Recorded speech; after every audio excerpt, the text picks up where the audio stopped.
in Electronics and Communication Engineering from Uttar Pradesh Technical University, Lucknow, India in 2010, and MTech degree in VLSI Design from Banasthali University, Vanasthali, India in 2015.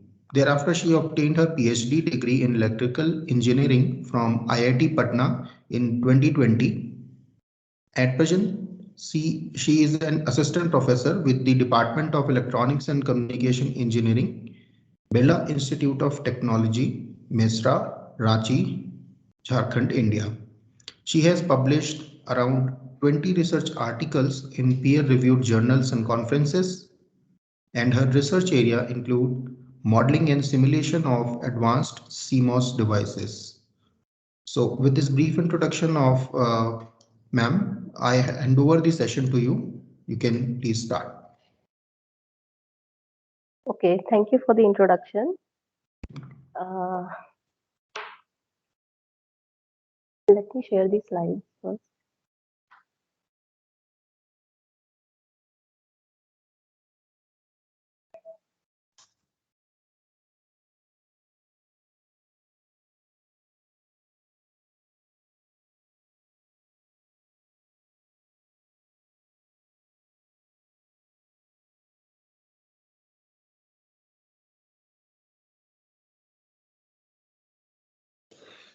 Okay, the slide is visible, ma'am. You can switch to the presentation view.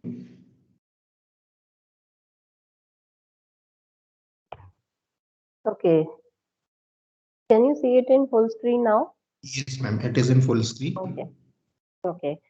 So let's start. Good afternoon, everyone.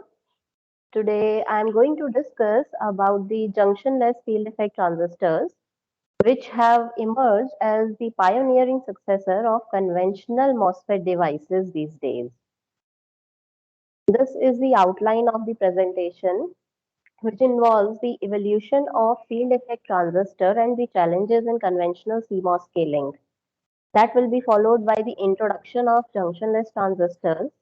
Later on, we'll discuss some case studies on modeling and simulation of tri-gate junctionless transistors, followed by the junctionless transistors emerging as a device for next generation, and at last the conclusion. Now, how the field effect transistors have evolved and what are the challenges which we observe in the CMOS scaling, conventional CMOS scaling. So, we all know that the technology has become an essential part of human life nowadays. We all are so much habitual of the technology that it is as necessary as the air and water for us, right? So, the transistors are the fundamental building blocks or the of all the electronic gadgets that we use in our day-to-day life. And once the president of VLSI Research Incorporated, he mentioned that the invention of transistor was probably the most important invention in 20th century, and it has changed our society in terms of standard of living, right? The first patented transistor was a junctionless transistor. The idea of this junctionless transistor was given by Lilienfeld in 1928. However, the device was not fabricated due to the lack of resources and technology at that time.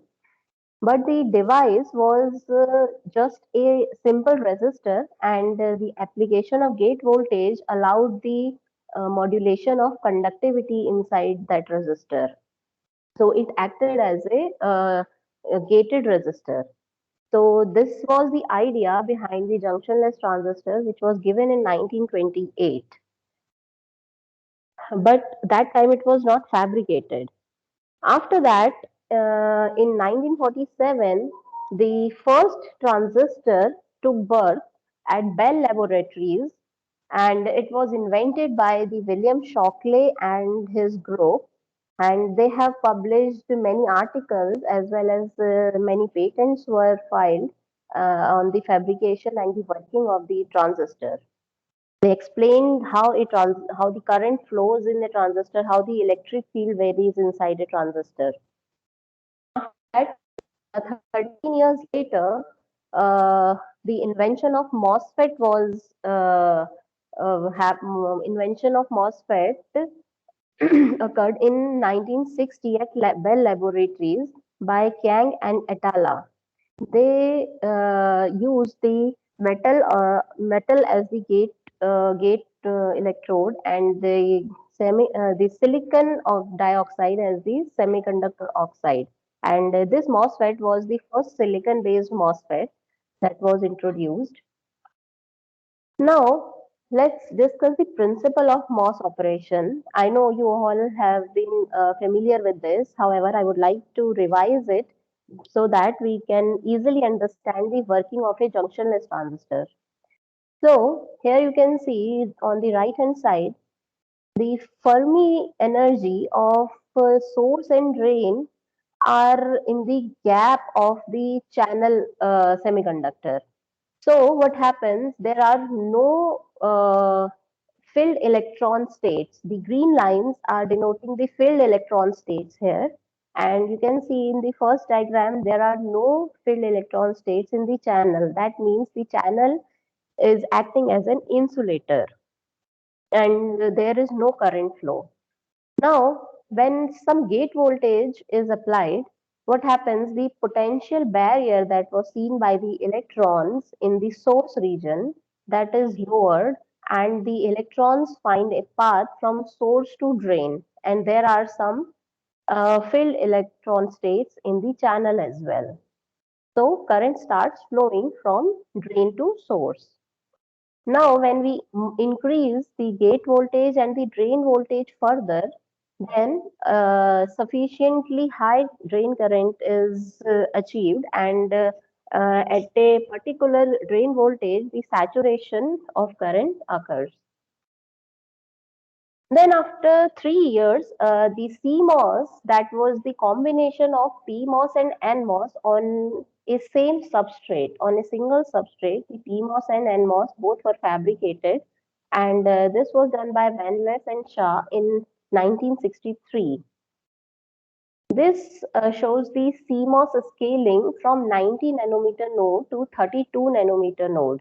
In the first figure, you can see the fabricated 90 nanometer node device is shown with the silicon germanium as the semiconductor material, and it used the strain technology was used to increase the drain current.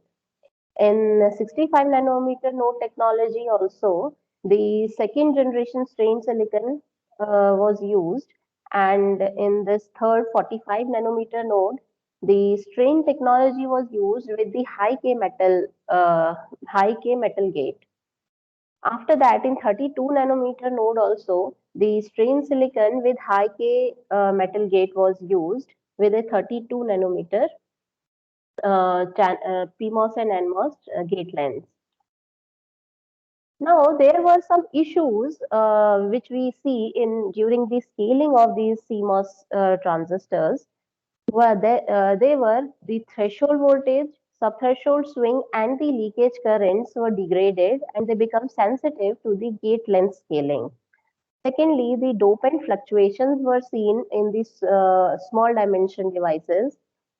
We can say the transistor becomes resistors at very small gate lengths. That means the drain starts controlling the channel electrostatics, and it competes with the gate to control the channel barrier. So as a remedy of these scaling issues, different technology boosters like strain, high K, new channel materials were introduced.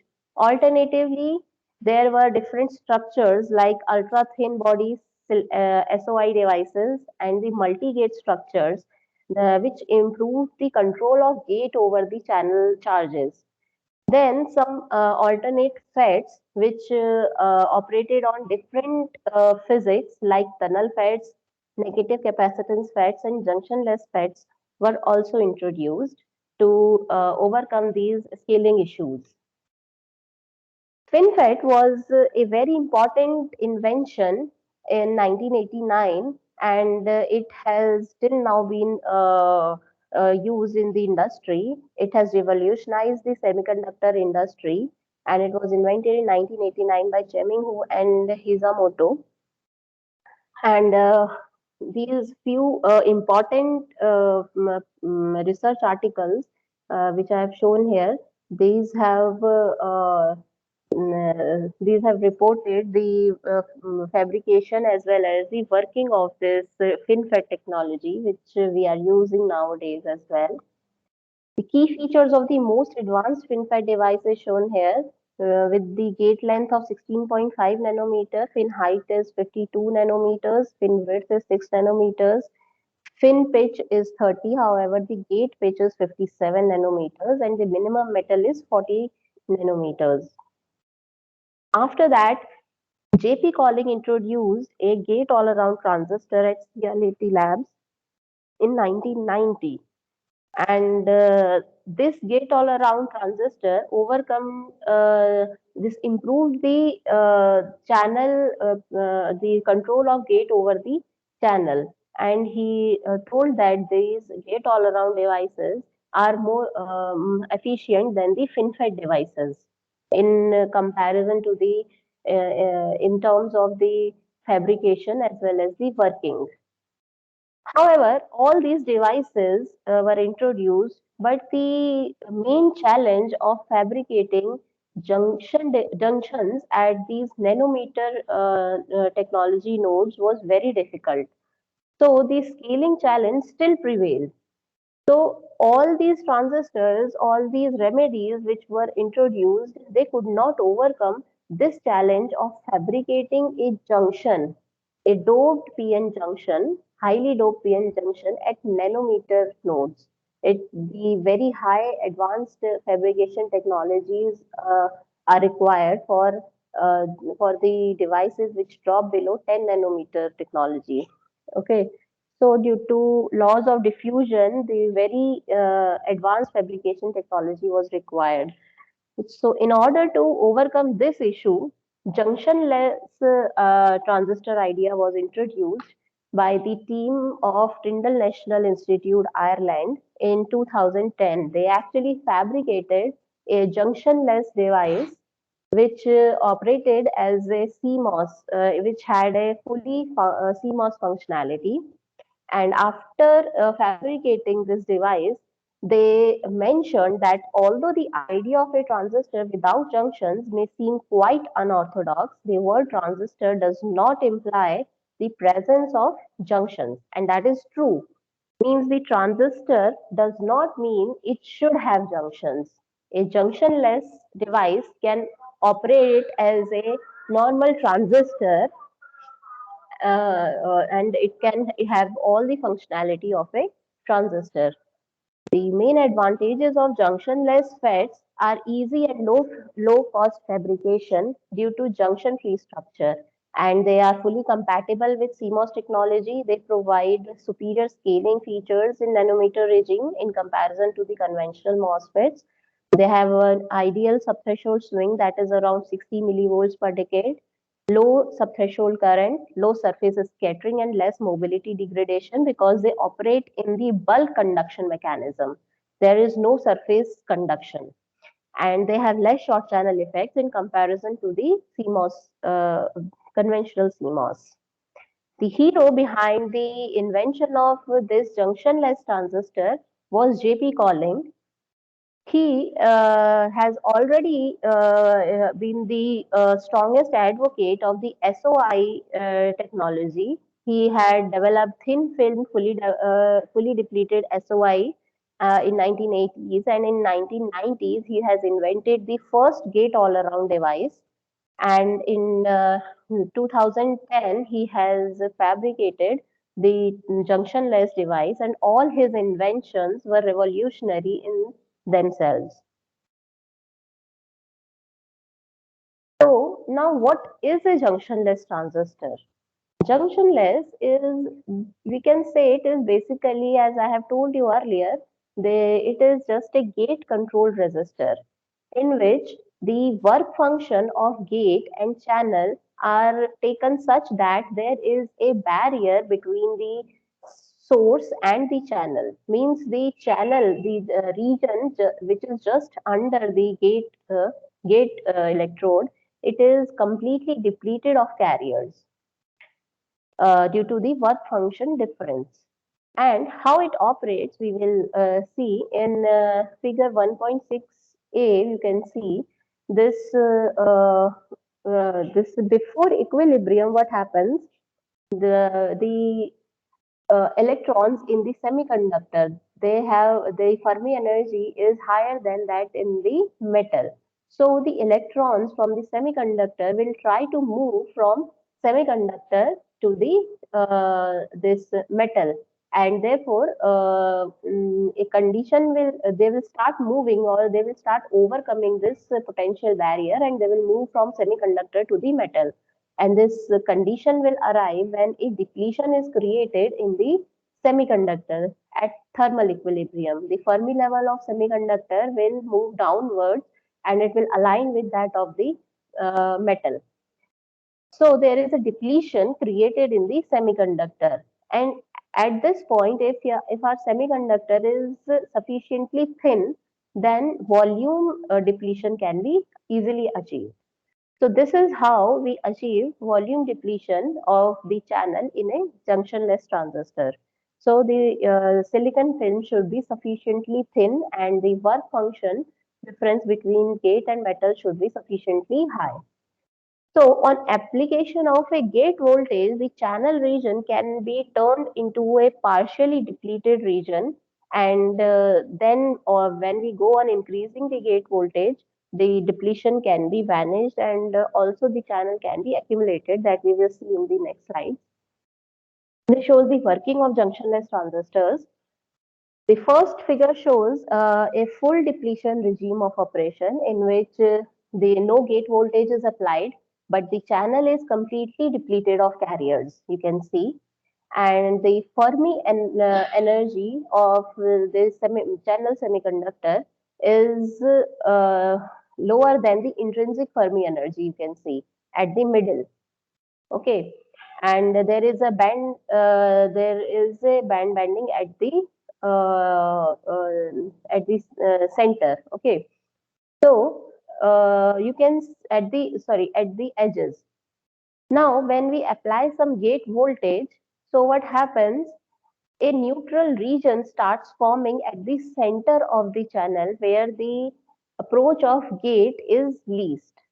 Okay, so wherever the gate has least approach, there will be the charge carriers will start flowing through this neutral region, right?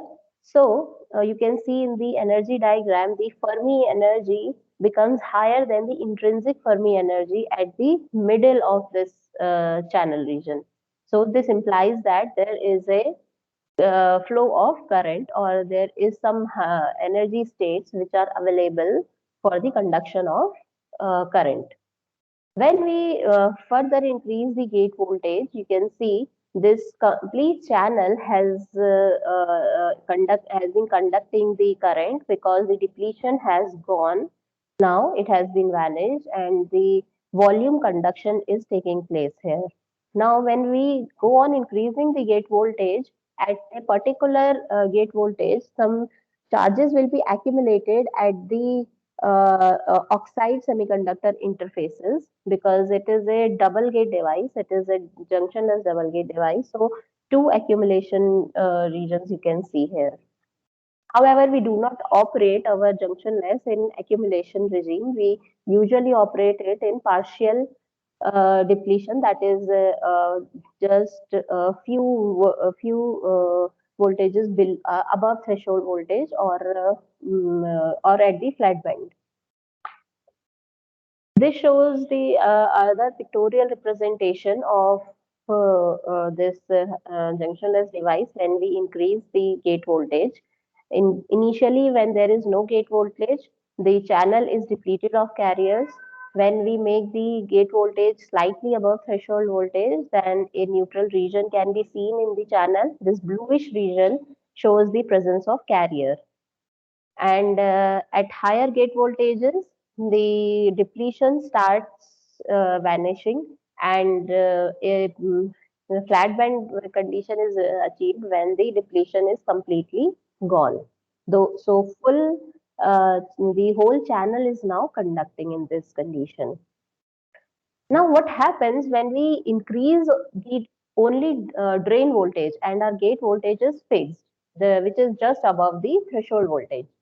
So it actually acts as a normal conventional CMOS conventional MOSFET. When we go on increasing for the drain voltage, the depletion region around this drain terminal increases, and therefore the channel will start contracting at that position at the drain channel interface. You can see at VD is equal to 400 millivolt, this channel is contracting, and at 600 millivolts, a channel pinch off has been achieved. On the left hand side, you can see the drain current curve with the gate voltage, and it shows that the DIBL of it compares the DIBL and the subthreshold swing of junctionless as well as the this inversion mode MOSFET. So you can see the DIBL and swing both are lower for junctionless transistors as compared to the inversion mode device. Now we'll go for some case studies on modeling and simulation of tri-gate junctionless transistors. First is the all-region drain current modeling of tri-gate junctionless transistor with substrate bias effects. What will happen when we bias the substrate of a junctionless tri-gate transistor? So this is the modeling approach we have followed. First of all, the surface potential model for bulk region and the accumulation regimes has been derived. After that, we have combined these two models of surface potential for bulk as well as accumulation using the smoothing functions. Then these surface potentials will be used for calculating the total mobile charge density inside the device, and this mobile charge density will help to achieve the drain current model. Okay, after that, we have also modeled some quasi-static drain current, which I have not shown here actually. So, this is the final equation for surface potential model. This psi1 denotes the potential at the front surface, which you can see in the figure.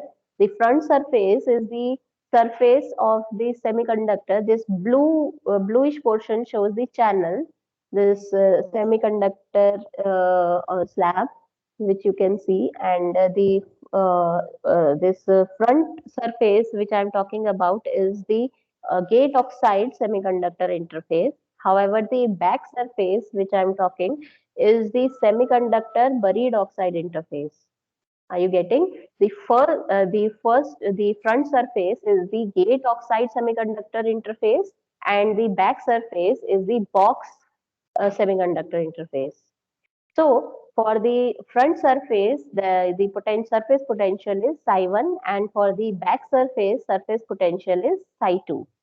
Now the two smoothing functions which I have used in our modeling is given by VZN and VTN, which is used for smoothing the curve for when the two operation regimes combine.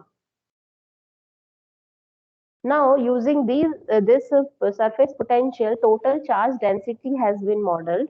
You can see the total charge density is given by the fixed charges minus the mobile charges, and for the mobile charge carrier density, we have used the psi1 and psi2, which are the front and back surface potentials.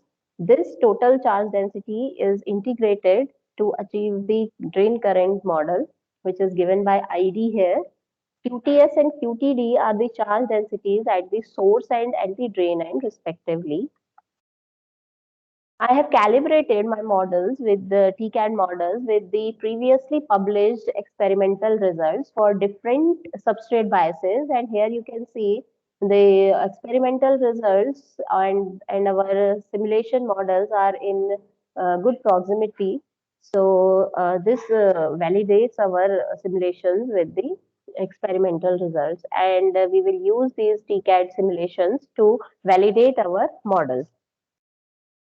Here you can see on the left side, the front surface potential has been plotted with respect to the substrate bias voltage. And we see as the substrate bias voltage increases from negative to positive, the front surface potential is not affected. However, on the right hand side, you can see the surface potential, back surface potential is modulated by this substrate bias. Okay, so when we apply a bias at the back side, what happens? The negative biasing will induce the depletion in the back side. In this figure, you can see when we apply a negative bias at this p-type substrate and our buried oxide is thin, then what happens? The charge carrier, this will induce a depletion at the back side of the channel, means at the semiconductor buried oxide interface. So this depletion will improve our threshold voltage as well as it will impact the surface potential. However, during conduction, there is a neutral channel at the middle of the semiconductor, right? So that neutral channel will separate our this substrate bias from the front surface potential. That is why there is no impact of this substrate biasing on the front surface. However, there is a sufficient amount of influence on the back surface potential. Now this shows the drain current versus gate voltage and the drain voltage curves. You can see the substrate bias has greater influence in the sub-threshold region of the drain current. However, in the on state, the influence of substrate bias is negligible, or you can say very less. And similarly, on the drain current versus drain voltage curve, we can see the substrate bias has a sufficient amount of influence on the saturation drain current, right? So when we go for negative biasing, what happens? This drain current is reduced. Why? Because more depletion is induced by the negative bias, and that is why the our neutral channel will reduce, and therefore the current will reduce for negative substrate bias. Ion by IF ratio, current ratio is shown for different substrate biasing here. Negative substrate biasing improves our ion by IF current ratio. Why? As you can see here, the sub-threshold current, that is the off-state current, is reduced by two or more than that orders of magnitude. However, there is a very less impact on the on-state current in comparison to that. So what happens? The off current is reduced and the on current is approximately same. So this ion by IF current ratio improves for negative substrate bias, and this is how we can improve the operation of our device using substrate biasing. The bias, this ion by IF current ratio for different channel lengths have been shown here for 20 nanometer as well as for 1 micrometer channel lengths. Now, the second case study is the thermal noise modeling of tri-gate junctionless transistors with substrate bias effects. The thermal noise originates in the channel because of some random thermal motions of the charge carriers, which are due to some scattering events which take place in the channel. Means there are some carrier interactions, carrier phonon interactions, carrier photon interactions. So these different type of carrier interaction causes the thermal energy. This originates the thermal noise in the device, and this thermal noise is actually quantified by the spectral density, and it is given by the SID I have shown here. There is a standard Kp equation which is used to model the thermal noise per spectral density inside the MOSFET. So we have used the same here, And the ID is the drain current, that is the continuous drain current model that we have modeled in the previous slides. And L sat is the channel length at the saturation point. So, and G naught is the channel conductance, which is equal to mu times of QT. QT here is uh, the total charge density, total mobile charge density. So after integrating, we got this as the thermal noise power spectral density. This is the final equation. Now, here you can see the curve of thermal noise as a function of gate voltage. So what happens when we increase the gate voltage, the drain current will increase and the number of carriers inside the channel will also increase. That will increase the thermal noise because more number of carriers will have more number of interactions, and those interactions will finally result into the thermal noise. So as the gate voltage increases, the channel conductance increases, and here you can see the thermal noise power spectral density is directly proportional to the channel conductance, right? So as the channel conductance will increase, the thermal noise will increase. However, the substrate bias is very essential, very important thing by which we can decrease this thermal noise. But the only negative impact of this applying negative threshold voltage is that it will reduce our drain current. Okay, but also we can say the reduction in drain current is only in the subthreshold regime. It does not reduce our current in the on state, as you have seen here in these slides. The drain current in on state is not reducing. However, the subthreshold current is reducing. So the thermal noise, but there is a sufficiently high difference in the thermal noise at the on state also. You can see at the gate voltage of 1.2 volts, the thermal noise, a large difference in the thermal noise can be seen when we apply negative substrate bias, right? Then on the right hand side, we can see the variation of thermal noise power spectral density as a function of drain current. So I have told you, as the drain current will increase, the thermal noise will increase because increase in drain current means increase in channel conductivity. So if the channel conductivity increase, thermal noise will increase, and we can reduce this thermal noise by applying the negative substrate bias. Now, thermal noise variation with the drain voltage is shown here.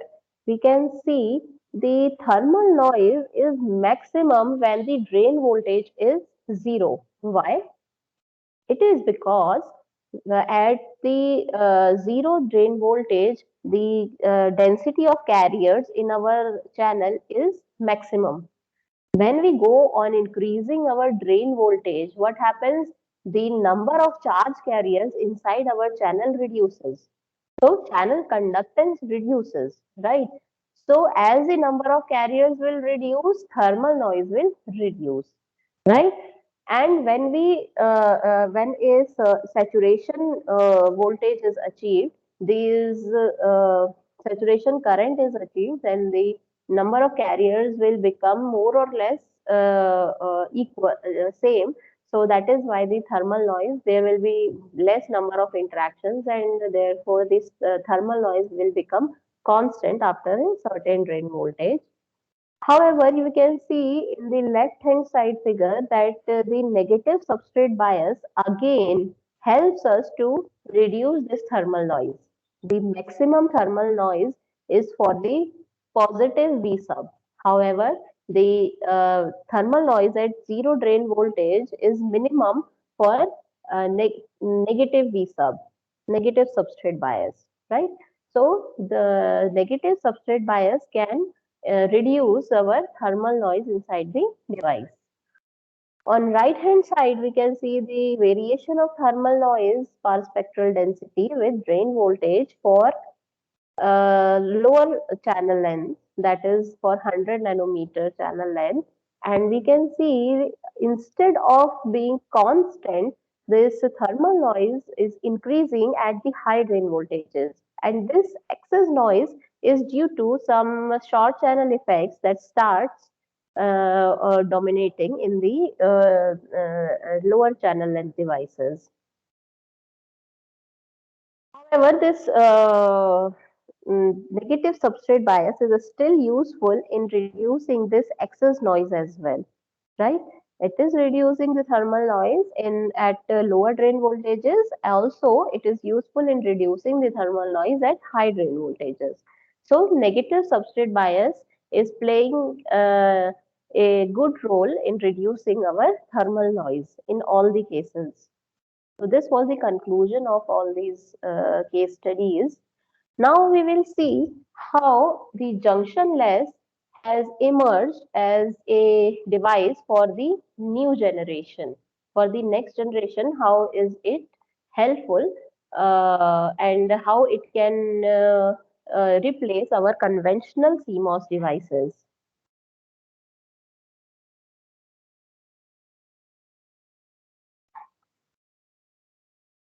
So here it is shown the cylindrical gate all around junctionless transistors.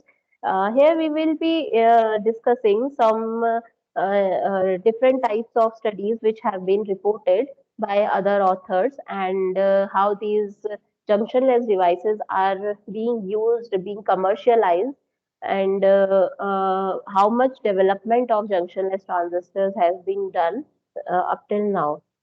So first one is the cylindrical gate all-around junctionless transistor, which was fabricated by IME of Singapore. And the left-hand figure shows the structure of our nanowire. There are two nanowires you can see in the left-hand figure. The red portions are showing the source drain, and in the middle there is a yellow-colored gate, and there are two twin nanowires and doped nanowires you can see. Also the fabricated figure is also given, the B part. And in this study, the authors have shown that approximately 5 orders of magnitude lower spectral density is seen in the junctionless devices in comparison to the inversion mode nanowire FETs. Right, you can see in the right hand side figure, the figure 2, the IV characteristics are given, and you can see this power spectral density, the lower power spectral noise is seen for these junctionless devices in comparison to the inversion mode devices, because the drain current is lower, so the noise will be lower. Okay, and you can see it has also mentioned that the junctionless nanowire FETs have found less sensitive to the gate bias and also to the frequency. The junctionless devices do not respond to the frequency, and they are also less sensitive to the gate biases, right? So the low noise behavior of these gate all-around junctionless transistors were used to form different applications, like in biosensors that we will see later. Here, this low frequency noise uh, can be used for biosensing applications. And in this is a different study which has investigated the low frequency noise behavior after the hot carrier stress inside the N-channel junction nanowire MOSFETs. It has also compared the junctionless transistors with the inversion mode transistors. And on the left hand side, figure 4, you can see the low frequency noise, and you can see the junctionless transistors have lower frequency noise and lower noise in comparison to the inversion mode devices. And it can be seen that it is around 3 orders of magnitude difference in between the junctionless and the inversion mode devices. And after the hot carrier stress as well, the low frequency noise degradation is less in the junctionless transistors, right? So this lower noise degradation was due to the electron transport. Actually, we have seen that the electrons are transported at the bulk of the transistor, right? There is no surface conduction like the inversion mode devices. In inversion mode devices, we have seen the inversion layer is created at the gate oxide semiconductor interface. However, in junctionless, the channel is forming at the center of the device, right? So there is a bulk conduction taking place. And since a neutral region has formed there, so electric field is zero at that point. So least electric field and the transport is in the bulk. That these are the reasons why we achieve lower noise degradation in junctionless devices in comparison to the inversion mode devices. This excellent feature of low frequency noise performance has helped junctionless to be suitable for the biosensing applications. On the right hand side, there is a structure of biosensor you can see, which is using this kind of junctionless device. The another application of cylindrical gate all around nanowire junctionless has been shown in another study. This has been reported in 2020 in IEEE proceedings and symposium on, not IEEE, actually it is symposium on VLSI technology, Honolulu in 2010. And it has shown the highly reliable 3D NAND technology with bioconcave shaped storage layer and leakage controllable offset structure. They have shown that the structure of a 3D NAND technology with a bioconcave shaped storage layer. You can see the layer, a particular particular strand is shown in the middle. This the red one is the bit line, and the channel is the yellowish portion in the middle is the channel. Then there are 4 gates. The bluish colors are the control gates, the polysilicon gates, and there is a top select gate and a bottom select gate, and this is the complete diagram for this NAND cell, NAND flash memory cell. And this structure has been used using the cylindrical gate all around nanowire junctionless transistors by this author. And this is the complete structure of a vertical NAND flash memory, and this structure is in this structure this normal CMOS this normal MOSFET, conventional MOSFET, was replaced by the junctionless MOSFET, cylindrical gate all around MOSFET. And this is the final structure which we can get after manufacturing. The another application of cylindrical gate all around nanowire junctionless transistor was introduced by Xiao D Yuan. He has filed a patent, although it has not been accepted yet. It is under process. The one strand of this is shown in has been maximized, and it is shown that it can be used for neural network devices, right? So a single strand shows there are n number of gates, G1, G2, G3 up to Gn, and source and drains are shown here, and a cylindrical at the middle. There is a greenish cylindrical gate all around nanowire, and this core is made up of silicon semiconductor, and this single strand is used in a complete neural network device, and many such strands are there, and they are using it for the neural networking. So here we can see the junctionless are becoming useful in each and every they are replacing the conventional MOSFETs in each and every application that we are using nowadays, right? Because of their easy fabrication, right? The formation of junctions with so much small dimensions is very difficult. So junctionless, that is why they can easily replace our conventional MOSFETs, and they can be very useful in all these such kind of applications like neural networking, biosensing applications, etc.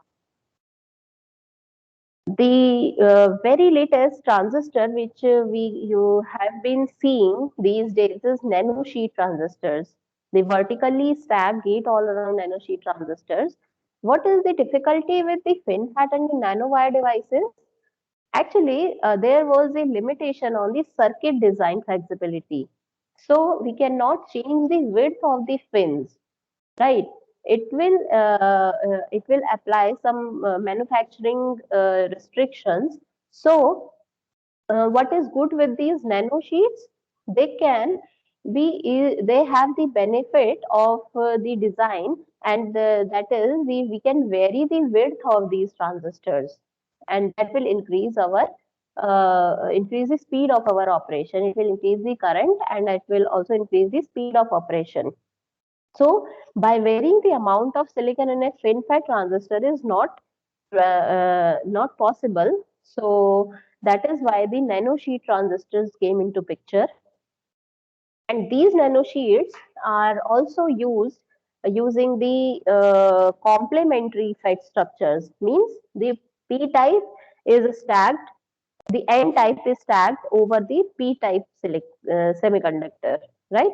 So this kind of complementary CFET structures are being studied now, and they are using the junctionless structures because it is easier to fabricate just a slab of a one kind of doped semiconductor, either P or N, in comparison to a means for the junction devices, right? So these kind of stacked nanosheet structures, which will form a complementary FET structure, are now being studied, and they have been reported in recent articles. So this vertical stacking, what is the importance of this vertical stacking of NFET and PFET? It will reduce the area, also it will reduce the power consumption, and it will improve the performance of the device. Also, the electrostatic control in this nano sheets is high because it has a gate all around structure, right? And they will provide more drain current because the width of these devices can be modulated, and they will provide more flexibility in the circuit design in comparison to the FinFET and the other nanowire devices. Okay, and there have been many patents and many applications which have cited this patent, which I have shown here.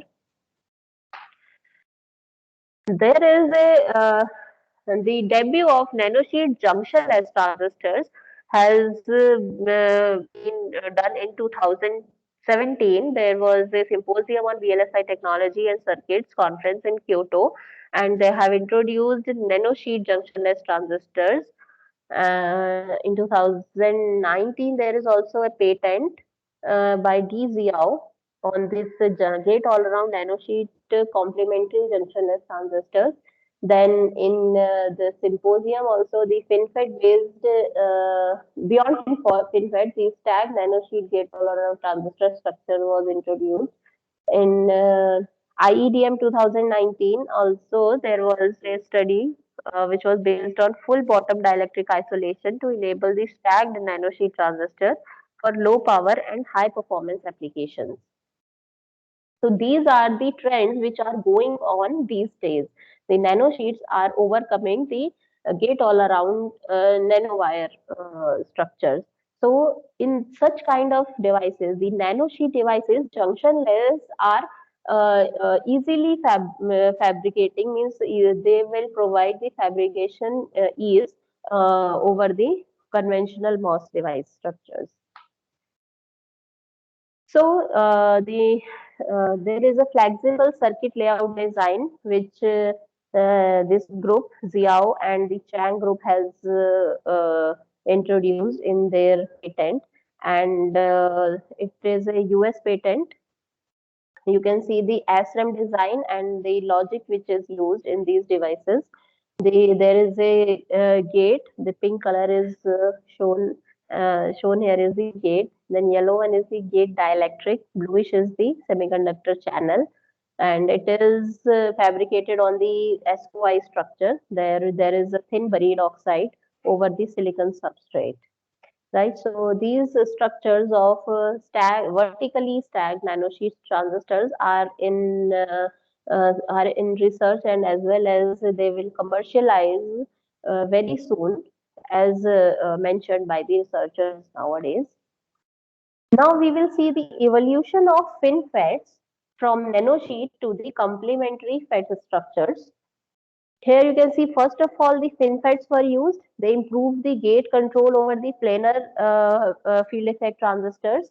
A single fin height for uniform was uniform, but they were quantized in the device width, right? Then came the nanosheet structure, which are being and are also for fabrication by different semiconductor companies. They have further improved the gate control, and they allow the lower drain voltages.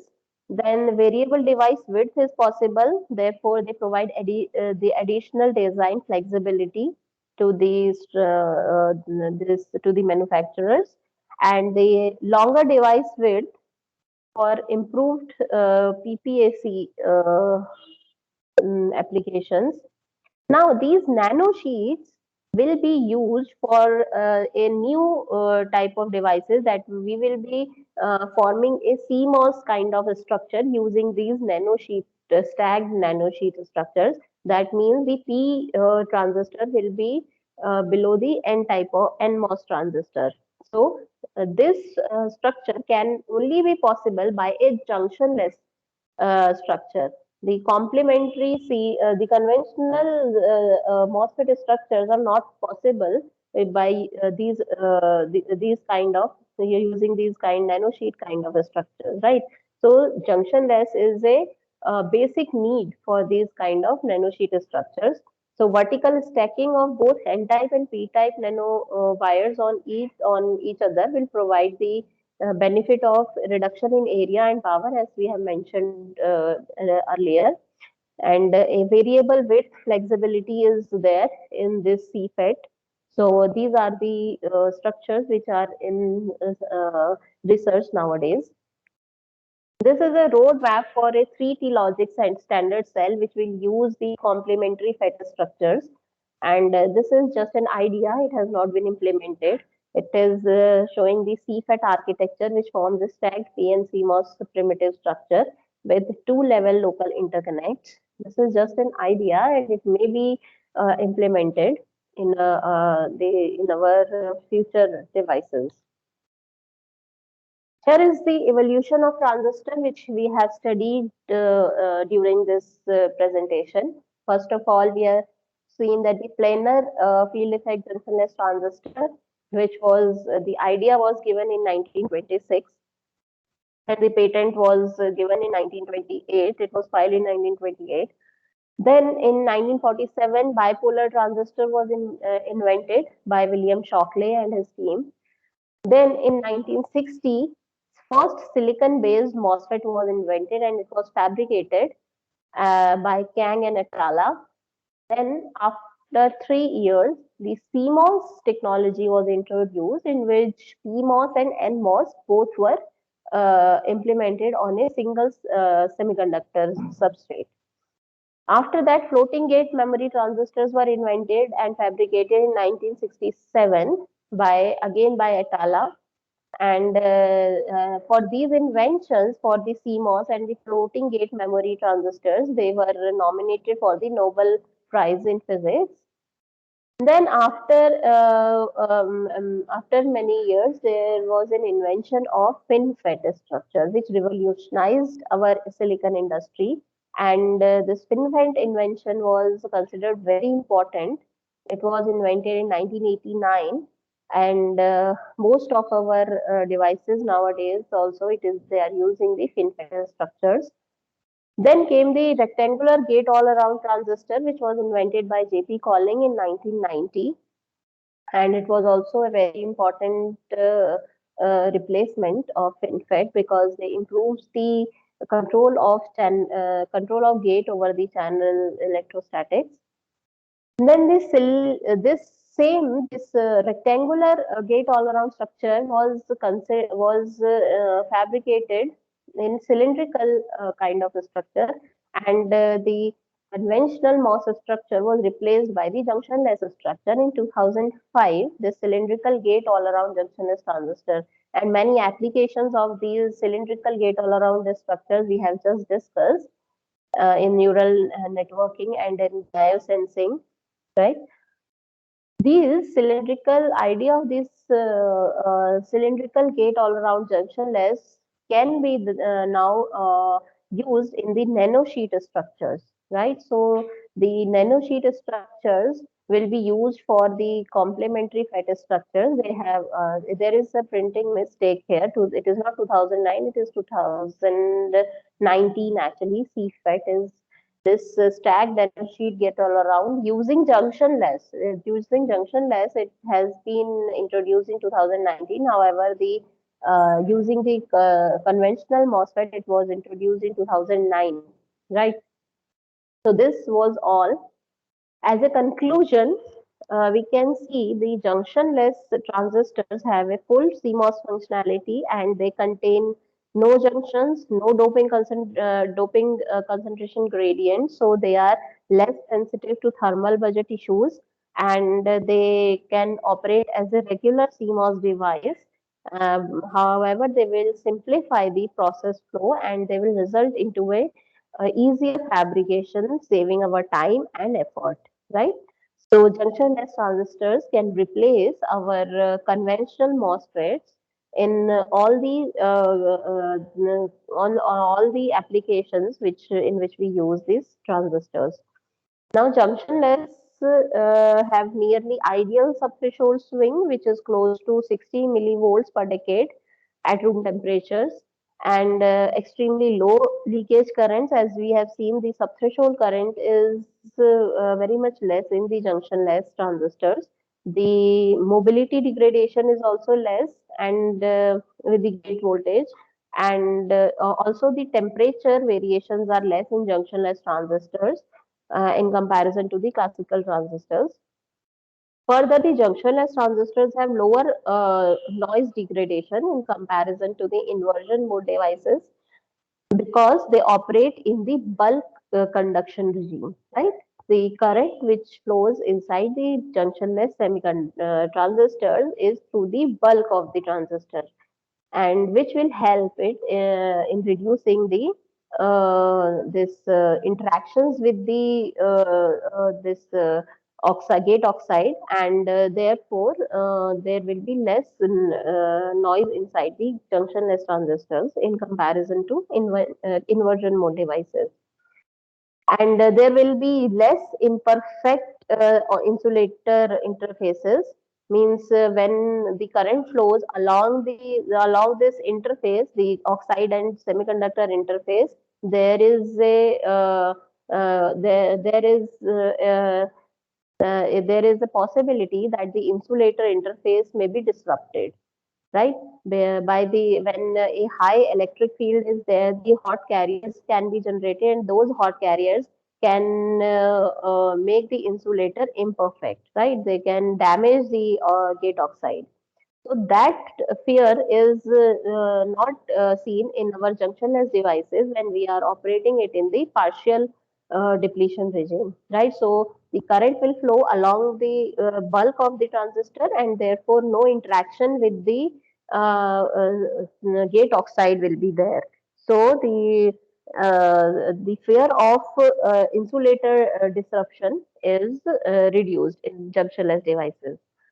The vertically stacked gate-all-around nanowires or nanosheets can be easily achieved using the junctionless devices, and the scaling can go beyond 5 nanometer node, and they may be reduced down to 3T logic standard cell can be achieved using the junctionless devices and the CFET nanosheet structures. Now, also the scientists are digging more into the vertical stack junctionless complementary nanosheet transistors, and therefore we can see the junctionless transistors. Also, these are being investigated for other kind of channel materials like germanium, third phase, and TMD based materials. So, it is expected that the body of the work of this area will continue to flourish for the foreseen future, and the junctionless will ultimately replace our conventional CMOS structures. So that is all for today. If you have any queries regarding this presentation, you can ask me.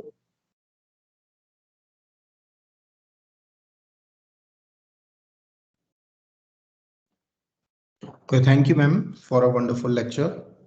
Participants, please go ahead with your queries. Hello, madam. How can we can simulate that noise with respect to VGS in simulator? For noise, there are some models. There is an field impedance method which we use in our TCAD simulators. Actually, these simulations have been done in CentOS. CentOS is the platform on which we have simulated. So there is means AC coupled simulations you will have to do, and there you will get an option for this thermal noise per spectral density. You have to include the thermal noise models. Okay, madam. Thank you. Yeah.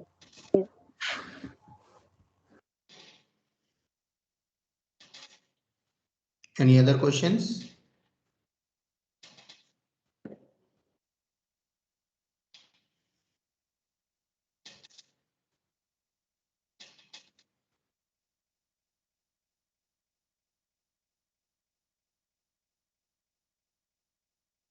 All right, ma'am. I think since there are no more queries from the participants, we can come to the end of this session.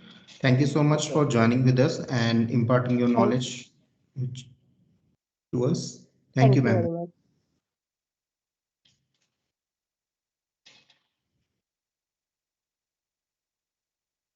Okay, participants will meet for the next session at 2:30 p.m. by Professor Benjamin.